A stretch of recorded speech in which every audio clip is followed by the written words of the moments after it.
Contenir l'épidémie de sida en Thaïlande. Des bénévoles donnent à ces transsexuels d'un cabaret de Bangkok un cours intensif sur les rapports protégés, des conseils accompagnés d'une généreuse provision de préservatifs. Je fais ça parce que je veux que mes amis et mes sœurs sachent comment se protéger. Ce que je fais est important parce que la société nous regarde comme un groupe à risque de toute façon.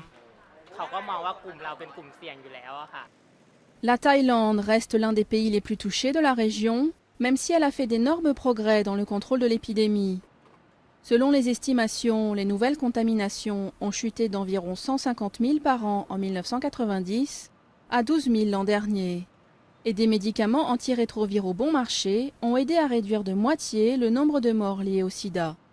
Cet homme a appris qu'il était séropositif il y a 10 ans. Aujourd'hui, il donne des conseils aux autres et un peu d'espoir. J'ai cru que tout était fini. Je me suis préparé à mourir parce qu'il y a 10 ans, je pensais que le résultat, c'était seulement la mort. Mais maintenant, ça a changé. Alors je voudrais dire aux autres amis contaminés, vous avez peut-être envie d'abandonner, vous êtes peut-être triste, mais un jour, dans le futur, vous serez plus fort, vous serez vous-même à nouveau, ou vous deviendrez une nouvelle personne, encore plus forte. Mais certains craignent que plusieurs groupes ne soient oubliés. En Thaïlande, 20% des hommes ayant des rapports sexuels avec des hommes seraient séropositifs et entre 20 et 40% des consommateurs de drogues injectables. Un groupe moins enclin à demander de l'aide en raison d'une politique antidrogue très stricte. La Thaïlande doit faire beaucoup plus en termes de prévention, en particulier si notre objectif est d'atteindre à 0 victime.